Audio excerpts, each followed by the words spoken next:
Good afternoon and welcome to Lunchtime Series with Kevin, where we add value to people's lives, happening every day at 12 on ebuzzradio.com.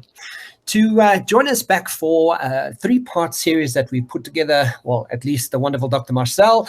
How are you doing, Dr. Marcel? How's things going? Oh, we are blessed. Thank you, Kevin. Family as well. We coping. I mean, lockdown 4 is challenging at this season, but thankfully everybody's healthy and still engaged. So yeah, we've got nothing to complain about. Fantastic. Good to hear. Good to hear. So, Marcel, don't you want to sort of give us a wrap up? I mean, we've put together, a nice three-part series for this conversation, and you've taken us through some amazing stuff around some amazing topics. But I'm going to give you some time to sort of preface that for us, for anyone that's missed out on those conversations, so we can sort of have that follow-up conversation. Certainly. Kevin, thank you very much for inviting me back again for this final installment in this series, in any case. So we started off in our conversation about a world that is very much changing at this point in time. And it's not only the obvious pandemic, as we've said so many times, but really from an industrial point of view, where we work, the world of work, it's mostly the fourth industrial revolution. And already I'm seeing people pointing towards the fifth industrial revolution. So we're pulling all the man and the machine apart, and people are already planning of how we're going to put all of this together. So most probably we're not going to see any, can I say, business as usual, business as normal season again anytime soon. It more looks like, the one revolution is just kind of flowing out of the next one. And there's so much creativity and great ideas happening around the globe right now. Yeah. But obviously, our environments in which we work, in which we function, are fundamentally changing. And as leaders, we need to ask questions of how do we shape a new environment? How do we best align our people? One of the metaphors that I'm sure I referenced in one of the previous conversations is the whole idea when you go into the agricultural environment, any farmer would tell you it's important to understand the principle of habitat. Now, the Oxford Dictionary would tell us a habitat is an environment that's conducive for life to flourish. And we create habitats in a certain sense. We are environmental engineers, as one of our leaders frame it often as leaders. But if the habitat and the environment change, we need to become very creative to ensure that our people fit into the new habitat, or we shape the new habitat so that we have engagement, we have performance, we have creativity, and all the right things. And that's really where we started off. So digging into the person's perspective, we said then that the first area is the personal resilience. How do we build the change fitness? How do we get the emotional capacity that people remain healthy during all of these rapid transition stages? I mean, we just think we're sorting out some of the challenges with the pandemic and the lockdown, and we're back to level 4. Now we think, okay, just ride the wave, and now we've got riots all over the country and there's new problems. It seems that there's just constantly new issues we have to deal with, which puts the demand on our lives to remain healthy and engaged and resilient just at such a high level. And we kind of wrapped up our previous session also to say, but all of this requires a bit of a change in philosophy. The traditional notion to look at people as just a human resource, they're just part of a machine. You can use them and even abuse them, unfortunately. This kind of mindset is no longer going to serve us. If you want to build a great company, an enduring company, we need to shift from the HR paradigm towards a human capital paradigm, where I acknowledge the value that every single one of my employees and my team is inherently carrying, and what they're bringing into my environment, and how do I optimize them. Yes, HR is a management science. There's always policies, procedures, and things that we need to comply with, but I can't view my people as though they're just a part of the machine. I must start understanding what is the value, and as I've got a financial investment strategy, I need to ensure that I've got my human capital investment strategy also sorted out. So, Kevin, that's just in a nutshell some of the conversations we had, and I would like to invite our audience also, if you missed any one of the sessions, to climb onto the website, get the podcast, listen, share as much as you would like to do that also. And today we really want to talk about the mindset of sustainability. How do we take all of this and we start thinking towards the future in a very turbulent environment? Because it's not so easy to just forecast a 5, 7, 10-year strategy towards the future if there are so many uncertain variables. Yeah. So, I mean, to kick off today's session, in our first session, you did speak about the 4S model of sustainability. Yes. Can you recap on that model for us? Indeed. And Kevin, this is a model that for us, in any case, in my work context, CCI professional, is a very simplistic but a very powerful model, because it helps us to identify certain, areas where we might have a misconception about what follows on what. So let me explain the 4S model. In simplistic terms, S1 is all about survival. S2 is about success. S3 is about significance. And S4, sustainability. Now, starting off in S1, though we call it survival, we can add a couple of other S's in that space. You might be an entrepreneur that have a startup. That's also a good S1 position. You might have been running a business for quite some time, but you just stuck. That's also a good S4, S1. Or then just generally, I'm in survival mode. Listen, the world is on fire, and I'm just trying to make ends meet.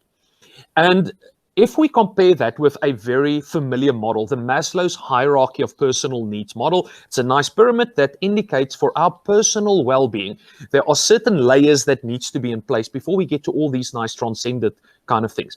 If you don't have food on the table, and if your basic survival is under threat, that is a significant challenge for any individual. Yeah. So S1 is a similar idea. If we are not making end meet, if we're not reaching targets, we can't pay salary. No matter what else we want to talk about, it's just not going to happen. So the first move is, how do we stabilize the economic engine?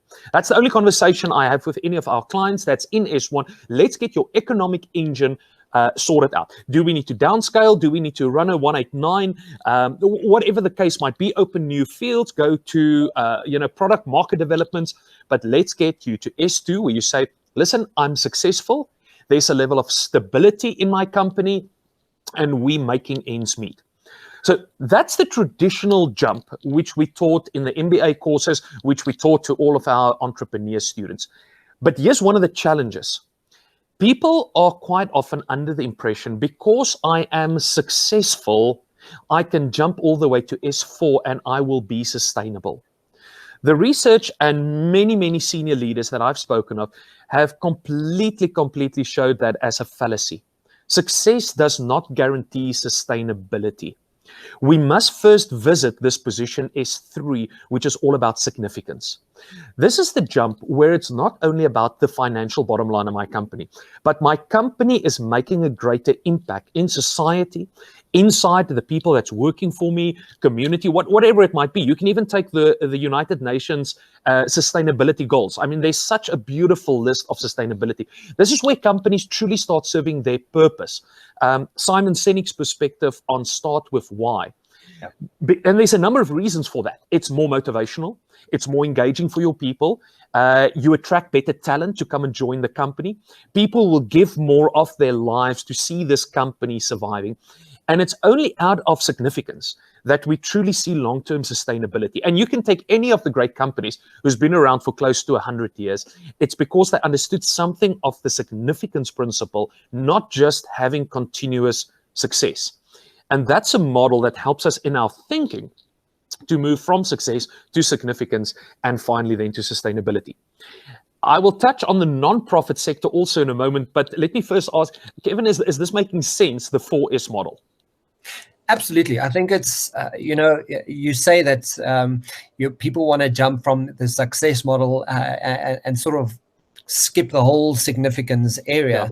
And I think that's exactly, it's such a significant point because, inevitably, we all want our businesses to do well, but at the end of the day, the certain criteria that really establishes it to do well, there are steps to that, right? And I think, people are not even aware of the fact that the significance model and kind of going, am I impacting my people? Am I impacting my environment? Am I even considering that? And how, what that plays out to be in the next 5-10 years, yes. If at all. And I think when you have that all full sort of overview picture of it, it really gets business to consider a whole different sort of ball game. Yes, indeed. I think one of the great challenges that we see for us as humans also is the fact that we are more often very successful in our 20s, 30s, 40s, and then we get to what we commonly call this half-life crisis or midlife crisis. A couple of years ago, a gentleman by the name of Bob Bulford wrote a book, Half Time, which I can recommend for any person, especially if you're going kind of in your 50s and you say, listen, I've been there, I've done that, I got the t-shirt, I am a successful business leader, but I feel there's something missing. And the whole idea of Bob Bulford's writing was, how do we shift from success to significance in our own life, kind of calling this halftime. And I want to set up that legacy. I want to set up that sustainable endurance. And success itself is not enough. I need to incorporate that significance factor. So whether it's for the individual or whether we're talking about the entire company, it is critical that we move through the phases if we want to get to that sustainable point of view. Yeah, I love it. I love it. I think it's quite significant, and I think it's a good conversation to have.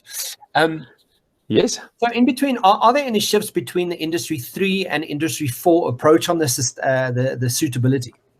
The sustainability with that also. Yes, sorry. Yeah, no, this is a very, very interesting conversation which can open a lot more. But recently, Professor Klaus Schwab, he's the executive chairperson for the World Economic Forum. Some of our listeners might have read his first publication titled The Fourth Industrial Revolution. And when he published this in 2016, he almost kind of made this grand announcement from the World Economic Forum that, listen, guys, we're moving officially into the Fourth Industrial Revolution and things are changing. Well, a couple of months ago, he published another book with the title Stakeholder Capital. Now, stakeholder capital is not a new thing. It's been around since, I think, the first time 1932, even pre-Second World War, when people started asking the question of how do I start considering capital and capital gain, not only for the shareholders, but for all stakeholders that's connected with the company. So as the revolutions continued and people moved into different area, we got into this maximizing shareholder value and all of that. And people became disillusioned that, 20 people are standing around the fountain. Everybody is working and contributing, yet 2 or 3 people are drinking their fill and the rest is not getting anything from this. And with the shift in the industrial revolutions, Klaus is now predicting that there's most probably going to be a significant shift in the way in which we as business owners, first of all, look at our people. And again, that brings us back to the human capital component. It is no longer good enough to just take care of our shareholders from a capital point of view. Yes, obviously, there's financial incentives, there's financial investments from the shareholders going into the company, but it can't be at the expense of everybody else. Peter Drucker, many years already pointed out, the true north for a business should be what he called customer capital, which is another form of capital in the stakeholder pool. Simon Sinek, and I'm not sure if he ever used the term, but we might call it a purpose capital. It's another form of capital, and all of that comes together in this pool of stakeholder capital. And I think that's one of the major shifts that we as business leaders really need to grapple with between Industry 3 and Industry 4 to say, am I only building wealth for myself and my 2 or 3 other shareholders, or am I building a pool of wealth that everybody can drink from, obviously in a certain degree or whatever the line of contribution is, but it's no longer this exceptional capitalistic view that a very few percentage is getting richer by the day and the rest of the people are actually just even falling out of the mid-class. So that's one of the first points, Kevin, that I would bring to the table. And I'll highlight 3 points, I think, the shifts that we are seeing. But there's definitely a shift in capital perspectives between Industry 3 and Industry 4. Any comments, or is that making sense? Yeah, all good. Okay, so the second point that we're seeing a major change when it comes to sustainability is the fact Industry 3, we worked on machines. I'm sitting in front of my laptop, my cell phone is here next to me, and I'm using this machine to do work on it. I am fully in control, and the machine executes as far as possible what I instructed to do. This is a shift that I'm personally struggling with, so I'll be very honest about this. I'm a little bit of an authoritarian figure. I like to be in control. Yes. But it does seem that Industry 4, we're no longer just going to work on the machine, but we're going to start working for the machine. And let me give you a very practical example of that. I'm with Discovery, my personal medical insurance, and I'm on the Vitality system. And my family and I work hard on our Vitality system. We're in the upper bands. We really milk that thing for everything it's worth. Yeah. But that's exactly the point. It's the machine that's dictating my behavior and how we do things. Because if I don't get my goals and I don't get my Kauai smoothie or my Vida E smoothie or my running shoes or Nike or whatever, then I'm kind of miffed about that. I don't like that idea. So I'm willing and very conscious of the fact that I'm giving up my free will when and how I want to do exercise to fit into the machine that's telling me to do certain things. Even the banking side now, there's behavioral banking with Discovery. We see their motor and car insurance side, they are driving behaviors. So though this might be a very early onset, if we look towards China, for instance, as a country, they, on their new social matrix, they're going to start modifying the behavior of 1.2, 1.3 billion people based on a system. Yeah. And we need to grapple with this idea. Are we comfortable that we're not going to work just on the system, but we're going to start working for the system also? And I'm not referring to something out of the Terminator movies or things like that. But if we start talking about 8 billion people around the globe, we need some very smart systems that's going to help us to lead into the future. Yeah, I mean, I think China is one of the nations that already rate each other. There's a rating system. There's a rate card that they actually have for each other. You know, whether you had a good experience with this person or not, that sort of starts counting against you. So in terms of, so for me, it's quite tricky because you kind of go, well, there's if we want to affect human behavior, or we can affect human behavior to the positive, then to a degree, this could be quite useful because you know that you could be recognized and rewarded for behaving well or behaving a certain way. The question is then, if that lands in the wrong hands, to what degree do we behave, and what is that criteria? And I think that's the scary part. Yeah. Are we moving to some oligarchy? The old, was it the Duma system that we had in the Orthodox East, where it was only the wisest that determined the steps of the rest of the people? I mean, it was a political, economical model. Is this now the grand machine? There's things in the Marvel universe. If any of our listeners follow some of those movies, that resembles very much this kind of way. Kevin, I think as a business owner, so let's not get too philosophical about it. The question I'm asking is, if the world seems to be moving towards that, how do I utilize that for the best of my company and my team that's working with me? What can I automate? What can I use as references that will help me to get a market advantage that opens up new products and services, new territories that I've not been in before? If I need to only trust my own intuition versus, obviously as a leader, I first and foremost trust my gut, but I've got good verified systems and information and market research that can help to inform that gut decision. For me, that's something I believe in the next season we're going to see a lot. We're either going to see leaders that fall off the game because their gut is no longer strong enough and they're just a puppet to information, or on the other side where the people say, listen, I'm either scared or I don't want to use it, I'm just going to use my gut. Kevin, the world is just too complex. I'm sorry. In a very homogenic environment, I'm a white Afrikaans speaking guy that grew up in the Free State. Life was easy and simple in my youth. You knew the protocols, the social system. We spoke braaivuis, bier, brakbie, biltong, those kind of things. In today's time, I'm just unconsciously incompetent of all the diversity factors here in my own city of Pretoria, South Africa, to understand what's going on, never mind the global village that we're all talking about. And I'll get to that one. That's my third point in any case in a moment also. So, I mean, so moving into that third point, is that part of our next question? So can I ask this next question, or is there another section you need to add to this? I just want to add the third point, I think, to the shift that we're seeing, and I think this is a big one. The fact that we need to become global players in Industry 4, but remain locally relevant. And what do I mean by that? Again, in the 80s and the 90s, as I grew up, you had a product or a service for a local community. You went down to your local butchery or your local supermarket and you got what you need. Now I need something, I jump onto Amazon or Take a Lot or a online retail space, or I buy books from a site called Alibris, for instance, secondhand global book sourcing. You're no longer competing against just one or two guys down the road. Suddenly, you've got a 16-year-old kid in India that develops a new online technology, and within a month, everybody around the globe has got access to that technology or that service or that product. We must shift our views from just a local expression to a global understanding. And this is what Klaus Schwab said. It's no longer just the big guys that's going to eat the small guys. It's going to be the fast fish that's going to eat the small fish. We must become mentally at least global players, but obviously remain relevant for our local environment. And for me, that's a critical shift also between Industry 3 and Industry 4 environments.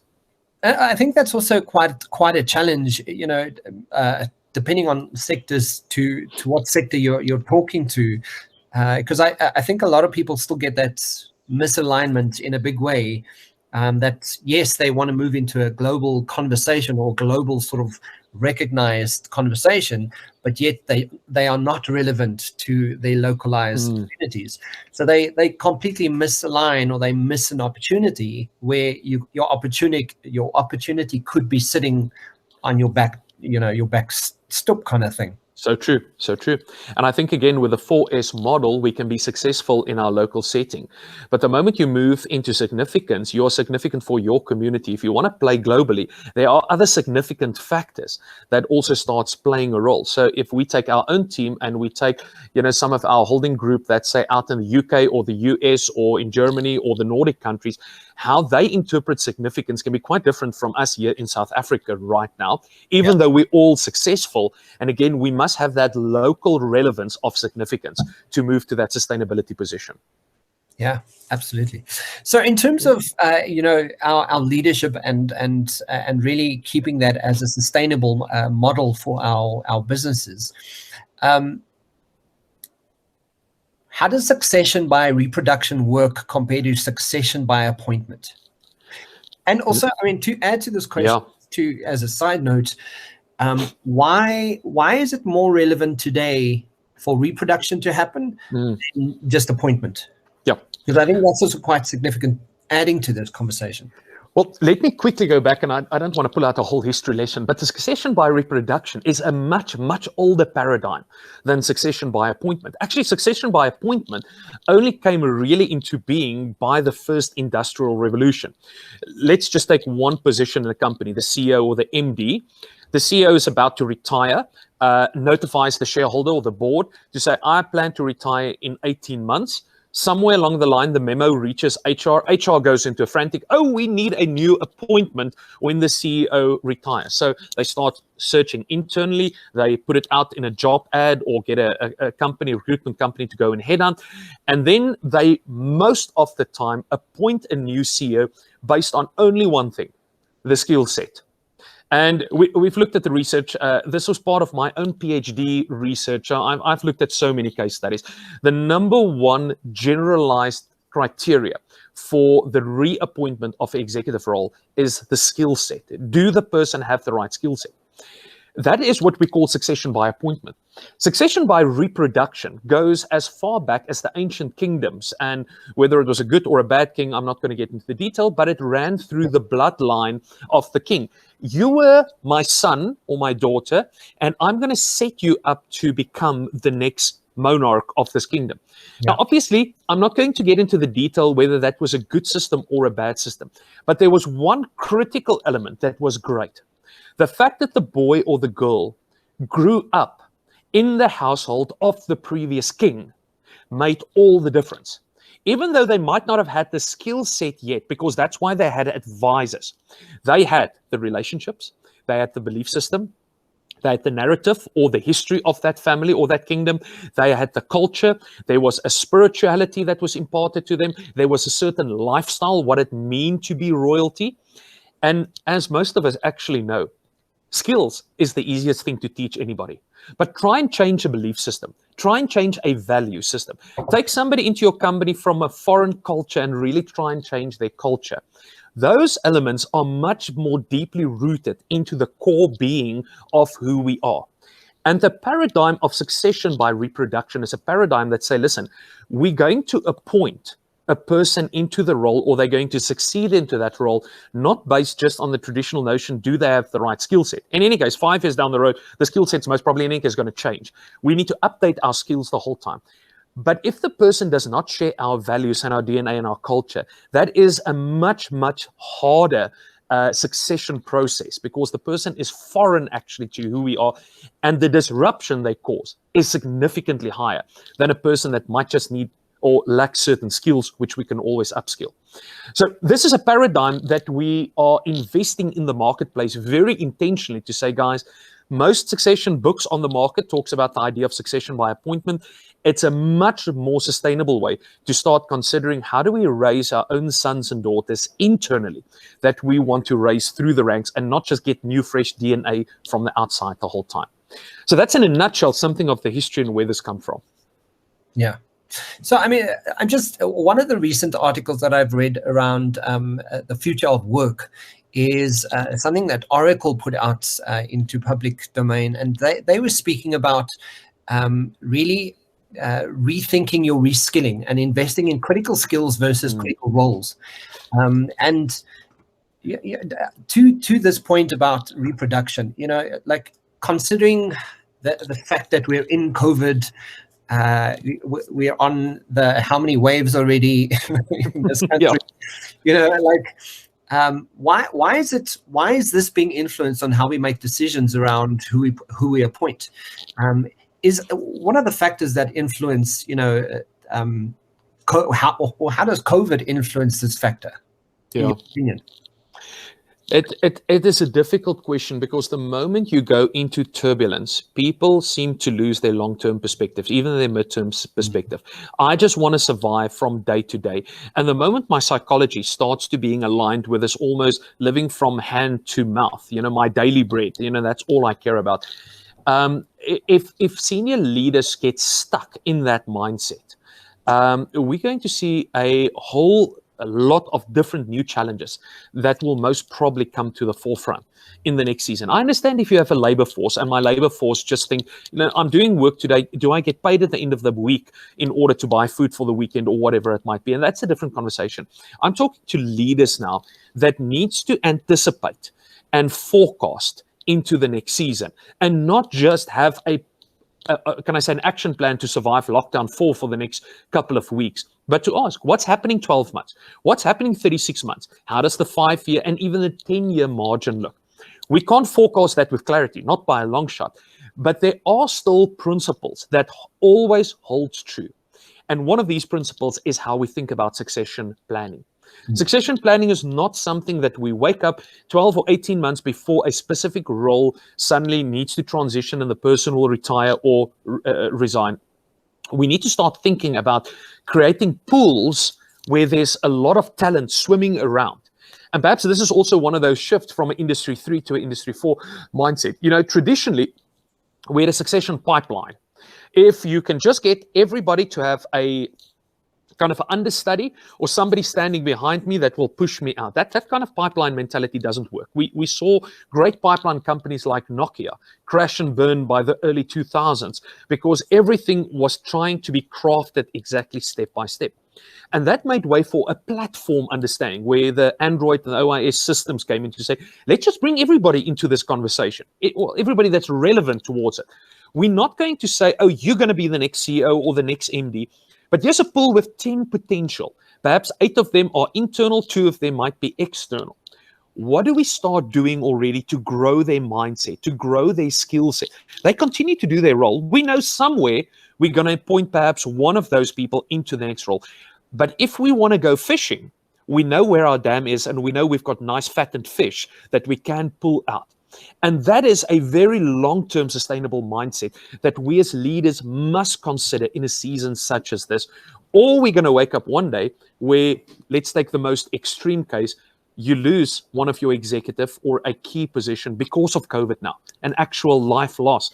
And then suddenly now we're scrambling about, oh, but we need a new CFO or a new chief operational person. Where are we going to find them? We've never created a pool to raise that next generation of thinking and leaders. And that has got significant effects on the bottom line of any company the moment you're unexpectedly losing one of your senior managers in the company. So succession by reproduction, again, is a paradigm that can safeguard us going into the future and making sure that we don't get caught off guard in a season such as this with a pandemic. So in terms of moving from that into our next question here is that itself that you've just explained is really how to start cultivating a culture of reproduction. Yes. You want to elaborate more of what that is, because I think culture of reproduction is quite, the statement of kind of going, is that the way that we do business? Is this how we approach business? Is one of our considerations? Yes. Kevin, at this point, I would definitely also invite our listeners, if anybody wants to visit just my personal LinkedIn page, I've got an article there on this topic, which was a short little reduction of my entire PhD dissertation that I wrote a number of years ago on this specific topic. So obviously in a broadcast like this, I can't unpack anything, but if there's any of our listeners that want more information, the article is self-published on my LinkedIn profile. The model that we looked at for succession by reproduction, we said originally, let's find one of the most ancient people groups that we can find in the world that's still very active today, especially in the business world. And one of the groups we selected for no apparent reason was the Jewish community. We know that the Jewish community traced their ancestry into ancient Israel, which is most probably about 3,500 years ago, yet Jewish business and family-owned businesses are all around. So we studied the ancient model. We didn't look at the modern way of Jewish businesses at all. I'm not familiar with that too much. We looked more 2,000 plus years ago to say, how did this people group get it right to remain sustainable into the modern day times? I mean, they went through a history of diaspora and all of that, about 70 AD.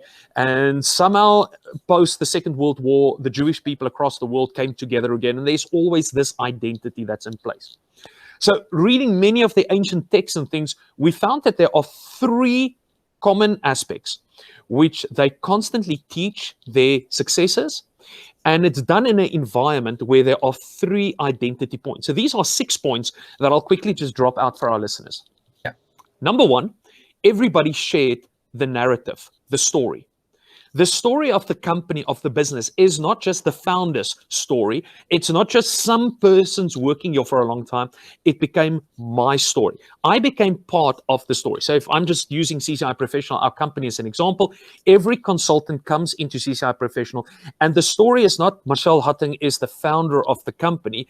It's becoming their narrative, and they take ownership for the narrative. That's the first thing that reproduction is doing. It becomes my story. Number two, the belief system becomes my belief system. What we hold to be true, the way we want to work, the way we view our customers. In that belief system, there's a lot of points we can unpack there, but that belief system becomes my belief system. I become an ambassador and an advocate for that belief system. It's not just a company, a place again where I'm a resource. And number three, they are highly intentional about the lifestyle. And this is interesting because now that we are seeing this hybrid model of working from home and working from the office, means my private life and my professional life is much more intertwined. So the traditional notion, just balance work and life, versus what we're now seeing, an integration of work and life, is becoming a very critical point in this entire shift that we're seeing within the mindsets of people when we talk reproduction. Your lifestyle, you can't just continue living and doing whatever you want to, but think back at the ranch, you're going to be a top performer. And I always use the example, if you want to be a Springbok rugby player, you can't just kuier and, drink and do whatever during the week and think, oh, my performance is only Saturday afternoon for 80 minutes. Yeah. Any world-class player will tell you every moment of my day contribute to my world-class performance. Yeah. If you want to build a mediocre company, by all means. If you want to build a world-class company, we need to talk lifestyle overall. And I'm not talking about prying into my people's personal lives. But those are the three critical things that we see with sustainable companies, that they impart and they speak to their people and they help their people to understand that. But then there are three environmental aspects. So back to the habitat conversation where we started off earlier today, Kevin. There are three things that we see is constantly healthy in the environment in which people function. Number one, their organizational culture. It's a well-defined culture. It's an engaging culture. It's a culture that's designed to intentionally drive strategy and indirectly drive the bottom line of the company. Healthy, engaging cultures. Number two, there's spirituality. And by that, I don't mean some religious orientation. I'm talking about the company's identity, their calling, the purpose why they exist. Do they serve a purpose more than just a bottom line financial figure? And again, that adds to all the stakeholder capital conversation we also had. And then finally, relationships. All of these companies had a warm relational network. Doesn't mean that you are friends with every person in the company, but we are warm towards each other. We are caring. We are supportive. It's an appreciative tribe. We confess gratitude and thankfulness over each other. And we make sure that we connect people with as many relevant other people as possible. It's a very relationally intensive environment. That's an environment of reproduction that takes place. Yeah, I mean, I love those points. I think, the more 2021 sort of plays out, the more this conversation, becomes so relevant. How important you speak about purpose, you speak about the appreciation of people, and really, getting closer to your people. Yeah. It's become quite the relevant conversation to have in the world at the moment. So I love that you're touching on this. So how do we draw, if we start creating a culture of reproduction in our businesses, we start really living it out, and it becomes part of our culture. How do we draw the best talent that will fit our culture? Yes. Cool. Sorry about that. No problem. Work and life all integrated into one. Yes. Kevin, I was in a meeting some time ago where a speaker challenged the whole idea of talent. He said there's no such thing as a talent war. See, if ever you've worked with talent, and he's referring especially to the sports arena, so you don't employ a talented person. A talented person like Nadal, again, who won Wimbledon yesterday, or you can take a Tiger Woods or any of these guys. Talented people do whatever they want to do. You don't attract them. So my terminology, I'm talking about how do we war for potential? How do I get the best potential? Because potential tells me that I still need to develop the person. I still need to raise the person. I want a big open canvas. I'm not going to try and hunt for the best talent out there. They're already keeping themselves busy. Or if I get the most talented CEO, he's most probably going to take my job because I'm not the most talented guy out there. I just have quite a bit of potential, and I'm constantly working at my potential. So let's talk about how do we attract potential. I think in a market that we're entering into now, there's most probably 4 points that is very critical that we must consider. And this is important for our listeners, especially if you're in the HR world. Number one, how do we communicate purpose? And purpose is most probably the best attractive force that we can put out into the market. When purpose resonates with me, I want to be part of that. I want to enjoy that environment. I want to be interconnected with that environment. So we need to start communicating not only what we do, but the reason why we do it. Steve Jobs, an amazing example. Everybody knew he was selling cell phones, but the why he was doing it was attracting unbelievable potential into the environment. Number one. Number two, organizational culture. Your culture is almost in a sense whether the purpose is being violated or whether we are truly honoring our purpose. That's the environment in which we're working. It is the mindset, it is the behaviors, it's the systems that we've crafted in order to drive the purpose and get to that. If it is a life-giving, fulfilling environment, that news spreads very quickly and people hear, this is a nice, funky place. One of the companies that we're close friends with, for instance, is King Price Insurers here in Pretoria. Now, I would not like working in that culture. But they've got a call center of, I think, close to 1,000 people. And if you walk into the building, they've got these culture tours.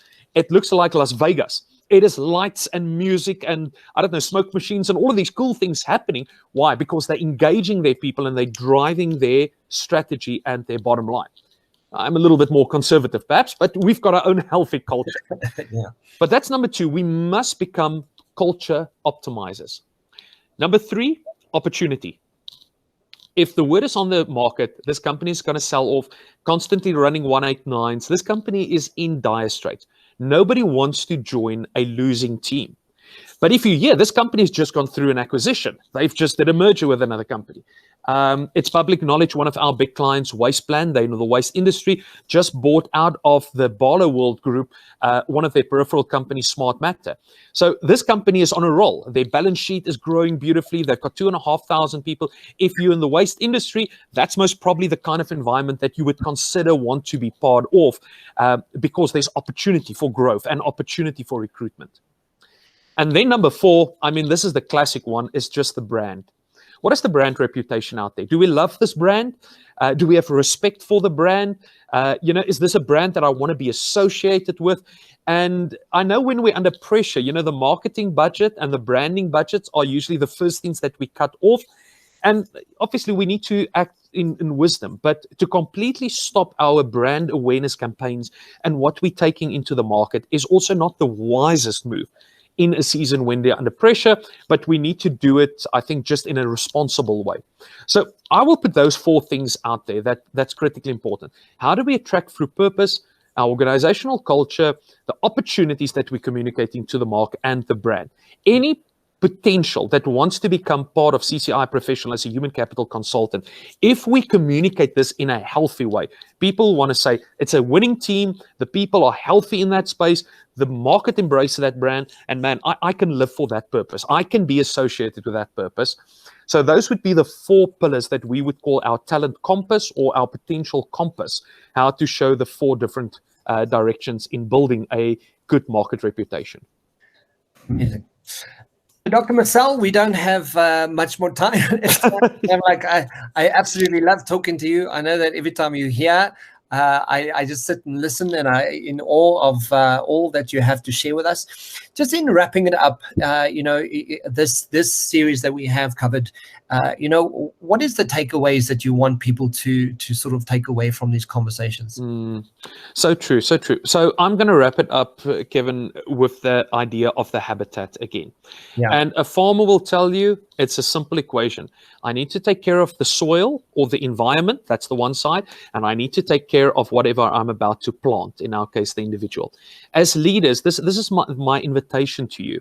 As the world of work is changing, we need to upskill ourselves and acknowledge ourselves continuously to understand what is the changes to the work environment and what is the most conducive environment that I can build for my company, my industry, and my clients that I'm busy serving. The second side to that is if I plant my people and I want them to bear fruit, to be productive, to have high levels of performance, then I must ask the question, what do I need to do to take care of them? How do I water them? How do I nurture them? How do I give them the necessary TLC so that they can become optimal, sustainable performers? If we as leaders just take this very simplistic paradigm, it's the environment, it is the person, I bring them together in a good match, that is a good habitat. I almost want to guarantee you cannot but flourish and remain sustainable and relevant towards your markets going into the future. And that is a challenge for me, Kevin, it's a challenge for you, and I think for all of our listeners also out there who's in leadership roles. And if there's any way in how we can serve to either understand our environments or understand our people, that's obviously what we specialize in, and we love our work in a season such as this.